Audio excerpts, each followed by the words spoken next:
الحمد للہ رب العالمین والصلاة والسلام علی سید الانبیاء والمرسلین وعلی آلہ وصحبہ اجمعین اما بعد، بسم اللہ الرحمن الرحیم۔ اللہ جل مجدہ کے فضل و کرم سے آج ہم کریم صادی کا 25واں اور آخری سبق اور پھر اس کا جز الف پڑھیں گے۔ پہلے عبارت پڑھ لیتے ہیں۔ در منع امید از مخلوقات،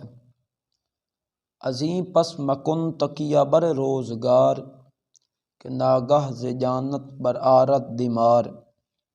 مکن تکیہ بر لشکر بے عدد، کہ شاید ز نصرت نیابی مدد، مکن تکیہ بر ملک و جا و حشم،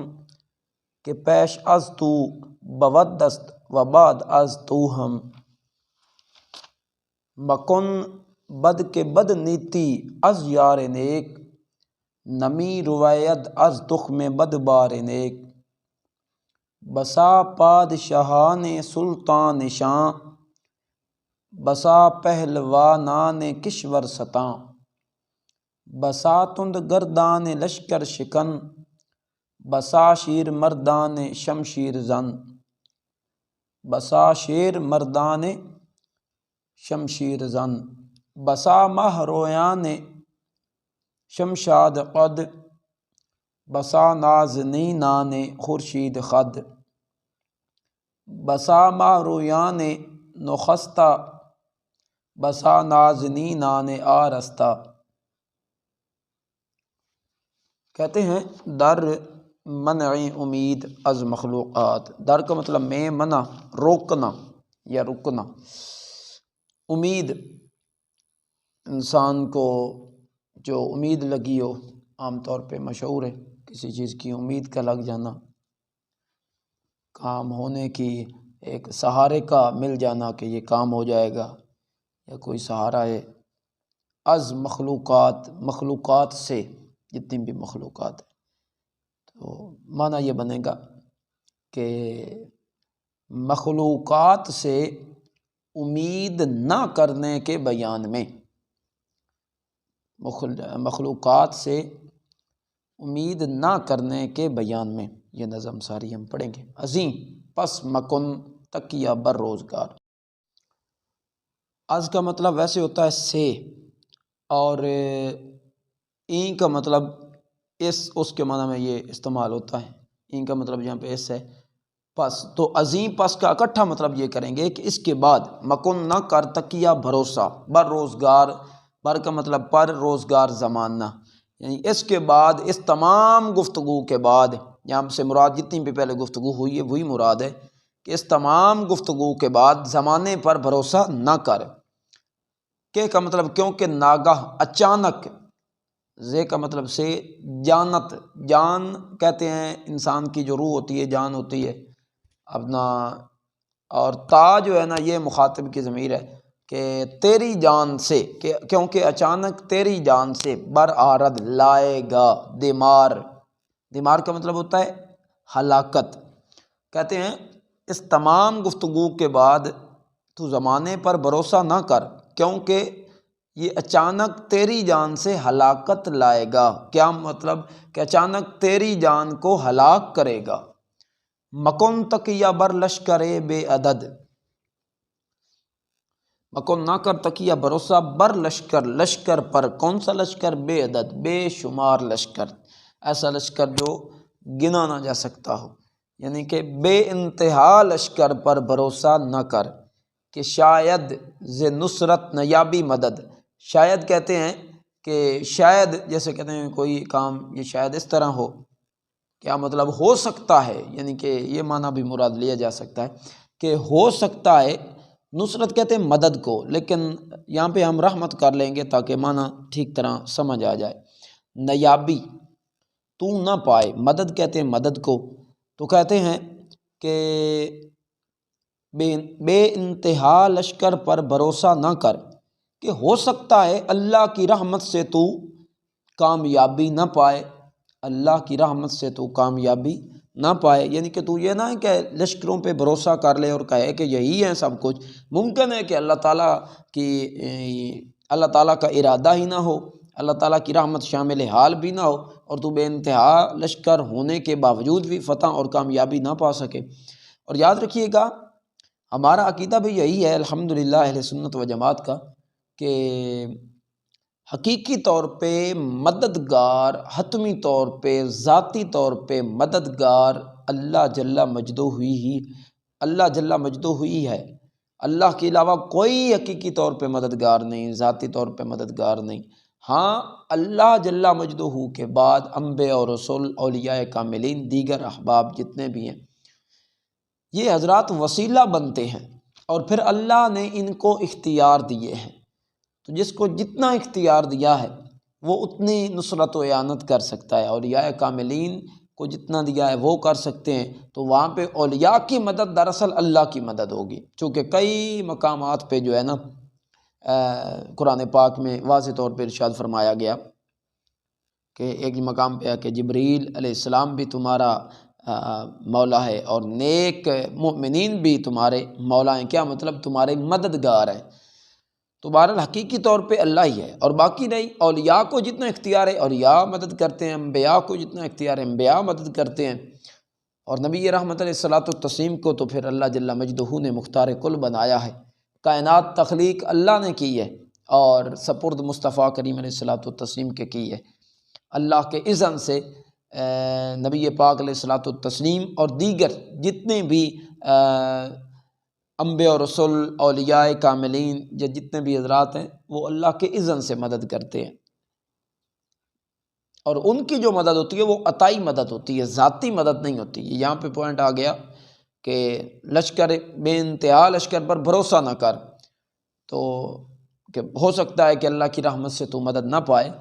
تو اللہ تعالیٰ جو چاہتا ہے کرتا ہے، اس کی مرضی، لیکن یہ ہے کہ انسان کو اللہ کی ذات پہ ہی بھروسہ رکھنا چاہیے۔ ہاں بعض اوقات جس طرح عرض کیا کہ اللہ کے بندوں سے مدد مانگ لی جائے تو بہرحال جواز کی صورت موجود ہے، ناجائز نہیں کہہ سکتے۔ اگر ناجائز کہیں تو پھر شریعت پہ افتراء ہوگا، معاذ اللہ، شریعت میں ایک اپنی بات گھڑ کے شامل کرنے والی یعنی کہ کرنے والا پوائنٹ آئے گا۔ تو اس لیے ضروری ہے کہ اس عقیدے سے بھی آگاہی آدمی کو ہو۔ خیر آگے چلتے ہیں۔ مکن تکیہ بر ملک کو جاؤ حشم، مکن نہ کر تکیہ بھروسہ بر ملک، ملک کہتے ہیں سلطنت کو، بادشاہی کو، جا یہ کہتے ہیں مرتبے کو، حشم کہتے ہیں یہ نوکروں کو۔ ترجمہ ہوگا کہ نہ کر بھروسہ بادشاہی، مرتبے اور نوکروں پر، کہ پیش از تو بود دست، کہ تجھ سے پہلے بھی تھے، پیش پہلے، از تو تجھ سے، بود دست ہیں یعنی تجھ سے پہلے بھی ہیں، و بعد از تو ہم، اور تجھ کے تیرے بعد بھی ہیں۔ بعد مطلب بعد ہو گیا، ہم کا مطلب بھی ہے۔ تو کہتے ہیں کہ بادشاہی، مرتبے اور نوکروں پر بھروسہ نہ کر، کیونکہ یہ تجھ سے پہلے بھی ہیں اور تجھ کے بعد بھی ہیں، یعنی تجھ سے پہلے بھی ہیں اور تجھ سے بعد میں بھی ہوں گے یہ لوگ، اور یہ ساری چیزیں، اور تو ان پہ اگر بھروسہ کر کے بیٹھ جائے گا تو آخر جہان فانی ہے، تو نے یہ دنیا چھوڑ کے تو جانا ہی ہے، تو لہذا یہاں پہ بھروسہ کر کے نہ بیٹھ، بلکہ اللہ جل مجدہ کی طرف لو لگائے رکھے۔ آگے فرماتے ہیں مکن بد کے بد بینی از یار نیک، مکن نہ کر، بد مطلب برائی، کہ کیونکہ بد بینی، بینی تو دیکھے گا، بد مطلب برائی، برائی نہ کر کیونکہ تو برائی دیکھے گا، از یار نیک، اچھے دوست سے۔ کہا جا رہا ہے کہ تو برائی میں یا برے کاموں میں ملوث نہ ہو، نہیں تو پھر تو بھی اپنے اچھے دوستوں سے برائی دیکھے گا۔ وہ سادی سی مثال ہے، جیسی کرنی ویسی بھرنی۔ تو اس لیے کہتے ہیں کہ تو برائی نہ کر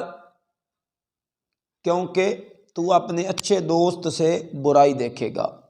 نمی روایت، نمی کا مطلب ہے نہیں روایت اگتا، یہاں پہ مراد ہے روایت کا اگتا، نمی روایت نہیں اگتا،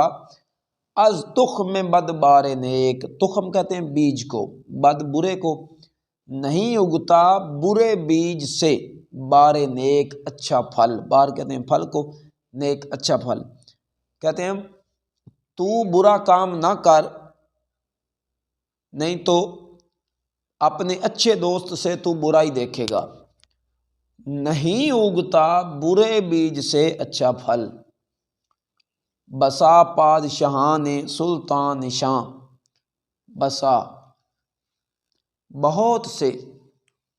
پادشاہان یہ بادشاہوں کی جمع ہے، مراد یہاں پہ دنیا کے بادشاہ ہیں، سلطان نشاں غلبے کے نشان والے، آج بھی آپ نے آج کے دور میں دیکھا ہوگا سرکاری جو گاڑیاں ہوتی ہیں ان کے اوپر ایک ریڈ کلر کا یا سبز کلر بلیو کلر کا ایک بلب سا لگا ہوتا ہے جو گھومتا ہے،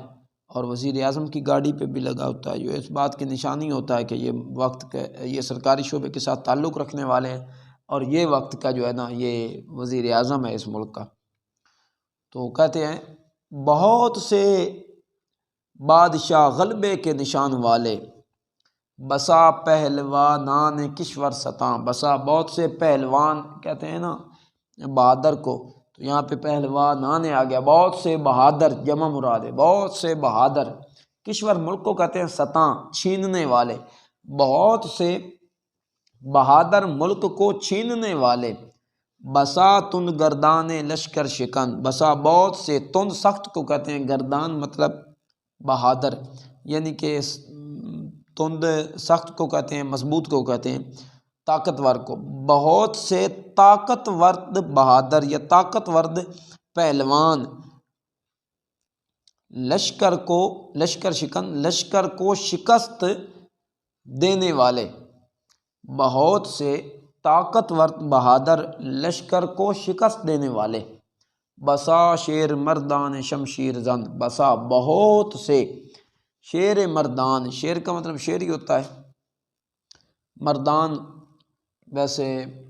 مرد سے بنا ہے تو مراد کیا ہے، شیر کا مطلب ایسا شیر ہوتا ہے لیکن یہاں پہ طاقتور مراد، مضبوط طاقتور لیا گیا ہے، تو کہتے ہیں بہت سے طاقتور مرد، بہت سے طاقتور انسان، شمشیر زن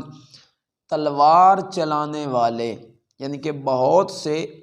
طاقتور انسان یا مرد تلوار چلانے والے، بسا ماہ رویان شمشاد قد، بسا بہت سے، ماہ کہتے ہیں چاند کو، رویان چہرے، شمشاد، شمشاد ایک درخت کا نام ہے جو پہاڑی علاقوں میں اکثر اوقات پایا جاتا ہے، اس کا قد جو ہے نا لمبا ہوتا ہے، تو یہاں پہ وہی مثال دینے کے لیے، تشبیہ دینے کے لیے یہاں پہ اس لفظ کا ذکر کیا گیا ہے، قد کا مطلب قد ہی ہے، یعنی بہت سے چاند سے چہرے والے، لمبے قد والے، بہت سے چاند کے چہرے اور لمبے قد والے، بسا نازنینان خورشید خد، بسا بہت سے نازنین، یہ کہتے ہیں